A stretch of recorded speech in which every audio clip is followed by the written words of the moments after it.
Hi, my name's Chris and I make bad financial decisions. So had this idea in my head about getting another car. The Honda has been great, been reliable, well, for the most part. So just when I thought, okay, yeah, this is all good, nothing's going wrong, perfect daily. And then I get this idea in my head, and I'm sure I've got undiagnosed ADHD, because I seem to hyperfixate on ideas, certain things, and this one just hasn't been shaken out of my head yet. So it all started by seeing a certain photo on Instagram. It was of a car that has been around for quite a few years, and never really paid that much attention, seen them at shows and whatnot. They were always been sort of odd, quirky, not really modified or used in the car scene. So yeah, it went until I see this one on Instagram, and that looked awesome. That I thought, I really want one of these. So yeah, downward spiral of searching, looking for the right car, parts, etc, etc. And yeah, I just may have purchased the car. But I know the comment section and people are going to be screaming at their phones and computers saying, you need to get the skyline done. Well, I know that. But this is just a minor setback. But yeah, how I sort of see things is, yes, the skyline needs work, but it's always going to be a forever car. So yeah, why not take this opportunity now while I can, because I probably only regret it, and see what I can make of it.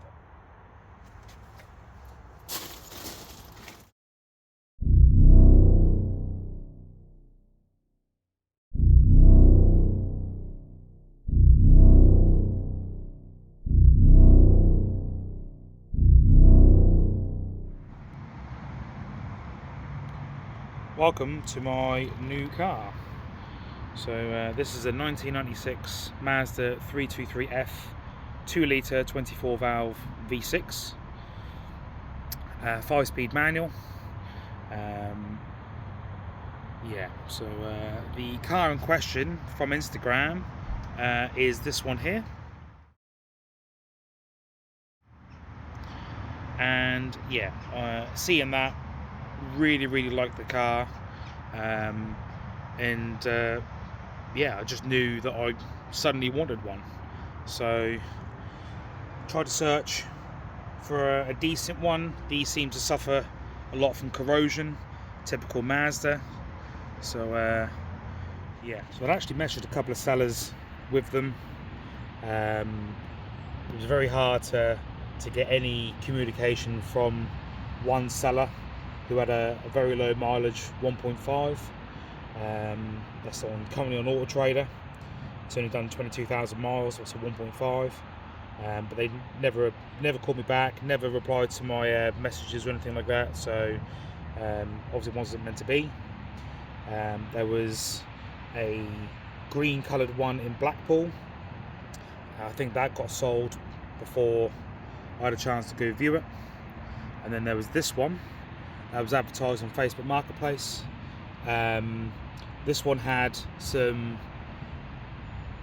Yokohama SA3Rs, 3-spokes, but obviously they were extra on the sale, and I didn't have that extra money to buy them. So my friend Ben kindly lent me some S14A wheels, and as you can see, the front tyres are not holding air particularly well, so I need to get that sorted.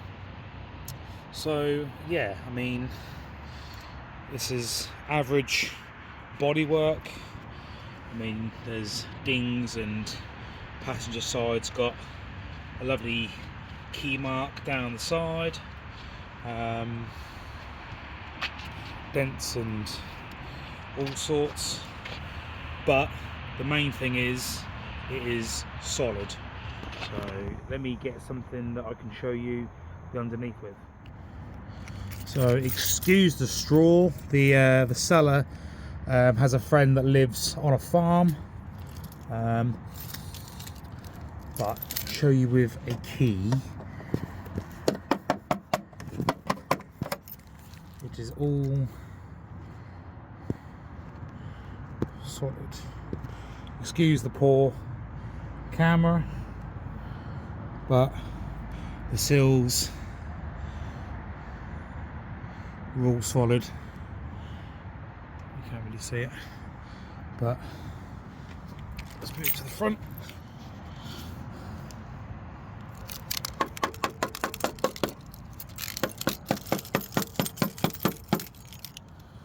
So yeah, it's been wax oiled, hence the grubbiness underneath. I think they use wax oil, not under seal, which is why everything's stuck to it.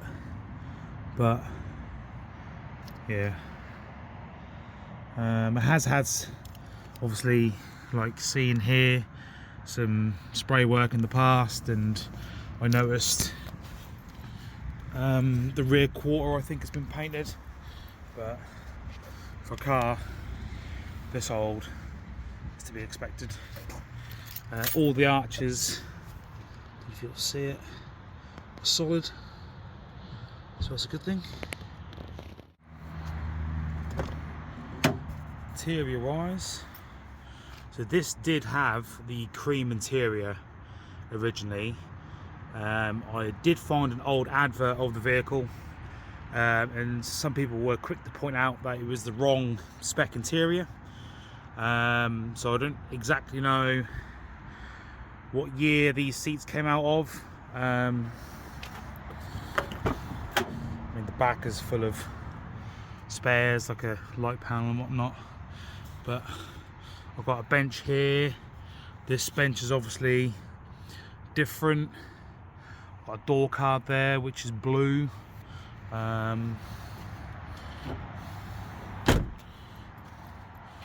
So yeah, no idea, need to do a little bit more research, but yes, nothing that can't be sorted. Sunroof model, tilts and slides back. So yeah, moving on to the engine. So the heart of the project. So as you can see, there's some questionable duct tape. It does have a vacuum leak, and we think it's this line here. Well, so the seller says. So just need to take that off, and I'll get some pipe from work. In case you didn't know, I work in a local motor factors, so some stuff should be pretty easy to get.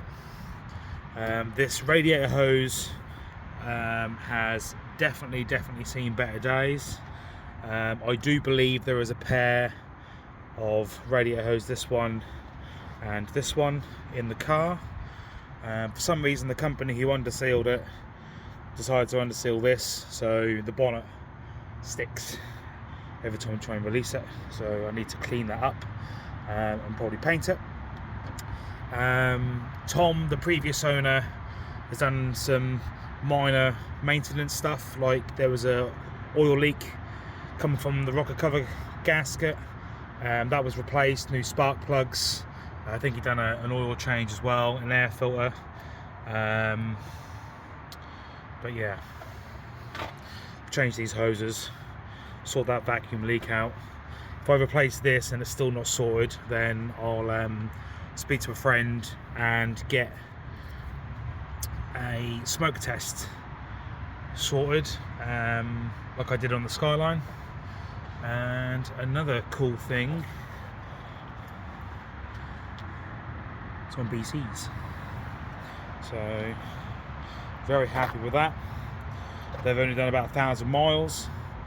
Ignition leads look fairly new, so yeah, it's a good base to start with. Lots to do, lots to clean up and paint and whatnot. So yeah, these engines I think only make about 148 brake, which isn't a lot in comparison, but I suppose you don't buy these for performance. I think you can do a little bit to these, but not a huge amount, from my very limited reading up on them. So yeah, I was going to buy the 1.5, but I just knew that everyone would be like, why didn't you get the V6? So here we go, V6. Right, let's start it up. Ain't got a lot of petrol in it. There's a major exhaust blow. So that's something that needs to be done. I think it's the back box, so that needs investigating.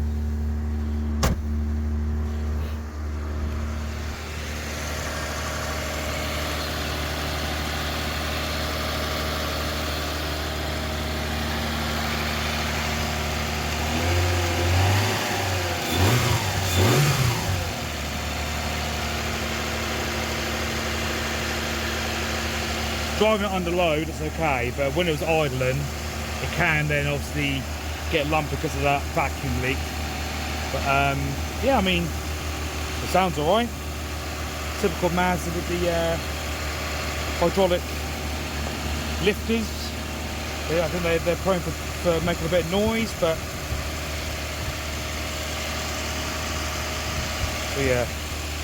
Plan is to sort this vacuum leak out, get another one of these, and start working through the list of little jobs that need doing. Another thing that was mentioned when I went to go view it, but wasn't stated in the advert, was there's an issue with this driver's seat. I think a bolt's either come loose or missing, I don't know. Won't take long to whip that rail off out of the car and have a double check. So yeah, plenty of stuff to do. There's an issue with the passenger door card. I think the glass is set up too high. Tom did say that there was an issue with it going back up, so someone's probably had it off at some point to try and rectify the fault, but hasn't succeeded. So yeah, so on 81,000 miles, no MOT, so I need to give a whole once over, make sure it's all tickety boo, and then get it MOT'd and I can get on the road. So yeah, what do you think, guys? I know it's quirky, I know it's weird, I know they're probably ugly to some people, but I think they're cool. So yeah, hit that subscribe button, give it a like. I don't ever ask for that, but yeah, I think it's going to be quite cool. Cheers, guys.